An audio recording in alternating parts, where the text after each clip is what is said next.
देश भर में भगवान विष्णु के 8वें अवतार श्री कृष्ण का जन्म उत्सव इस बार कृतिका नक्षत्र में मनाया जा रहा है। परंपरागत मान्यता के अनुसार श्री कृष्ण का जन्म रोहिणी नक्षत्र में हुआ था, लेकिन इस वर्ष रोहिणी नक्षत्र 16 अगस्त की मध्य रात्रि के बाद प्रारंभ होगा। ऐसे में भक्तजन आज कृतिका नक्षत्र में ही जन्म उत्सव की धूम देखेंगे। धार्मिक शोध केंद्र के संचालक पंडित ऋषभ वत्स ने बताया कि हमारे धार्मिक आचरण में नक्षत्र से अधिक तिथि का महत्व होता है। पर्व हमेशा तिथि के आधार पर ही मनाए जाते हैं। उन्होंने कहा कि जो लोग विशेष रूप से रोहिणी नक्षत्र में पूजा करना चाहते हैं वे 17 अगस्त को भी श्री कृष्ण महोत्सव मना सकते हैं, लेकिन उस दिन नवमी रहेगी, इसलिए इसे परंपरागत दृष्टि से जन्माष्टमी नहीं मानी जाएगा। पंडित वत्स के अनुसार अष्टमी, अमावस्या और पूर्णिमा जैसे विशेष दिनों तक व्रत का वैज्ञानिक महत्व है। इन चंद्र तिथियों पर नमक का त्याग किया जाता है, क्योंकि इसका सेवन हृदय पर प्रतिकूल प्रभाव डाल सकता है। जिस प्रकार चंद्रमा समुद्र में ज्वार भाटा उत्पन्न करता है,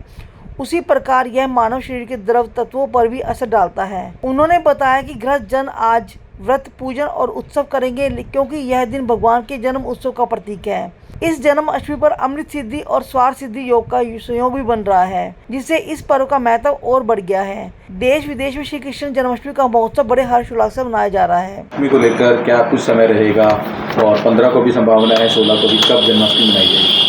देखिए, पहले तो यहाँ पे ये समझ लेना चाहिए कि जन्माष्टमी जो होता है ये कृष्ण जी के जन्म के समय को पर्व के रूप में मनाया जाने वाला एक त्यौहार है हिंदुओं के लिए खास तौर पे। इसमें अब दो कैटेगरी मुख्यतः होती है, एक स्मार्त और एक वैष्णव। स्मार्त वो लोग होते हैं कि जो हिंदू शास्त्रों में यकीन रखते हैं, जिनको आस्था उनकी हिंदू धर्म के सभी शास्त्रों में होती है और उनको गृहस्थ भी बोला जाता है।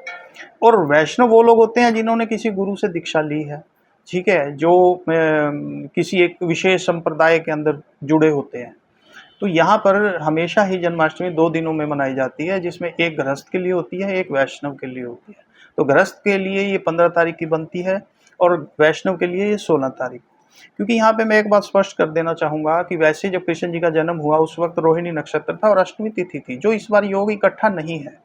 क्योंकि अगर आप उसको रोहिणी नक्षत्र से पकड़ते हो तो आपको अष्टमी तिथि नहीं मिलती, नवमी तिथि मिलती है। और अगर आप रोहिणी नक्षत्र को पकड़ते हो तो आपको अष्टमी नहीं मिल रही है। और अगर अष्टमी तिथि के अनुसार आप जन्म मनाते हो तो आपको रोहिणी नक्षत्र नहीं मिल रहा है।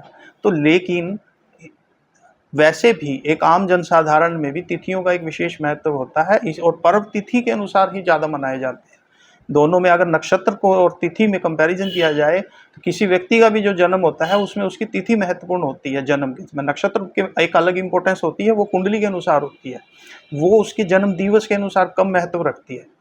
तो यहाँ पर जो गृहस्थ लोग हैं उनको 15 तारीख को जन्माष्टमी मनानी चाहिए और जो वैष्णव लोग हैं वो 16 तारीख को जन्माष्टमी का पर्व मनाएं।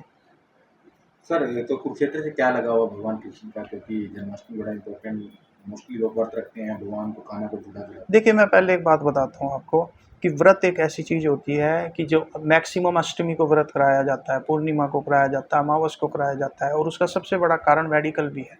मेडिकली देखा जाए तो उस दिन नमक को छुड़वाया जाता है। आप नमक नहीं खाओगे तो हार्ट पे उसका प्रभाव कम पड़ता है। इन तिथियों में कुछ चंद्रमा, सूर्य और पृथ्वी का इस तरह से एंगल बनता है कि जिसमें हार्ट पे जोर पड़ता है। जिस तरह से ज्वार भाटा पूर्णिमा और अमावस को ही आता है, आगे पीछे नहीं आता। तो अष्टमी तिथि के को व्रत करना वैसे भी एक बहुत ही अच्छा होता है। रही बात कृष्ण जी की कुरुक्षेत्र से जुड़ाव की, तो गीता जैसा महाज्ञान उन्होंने इसी भूमि पर दिया।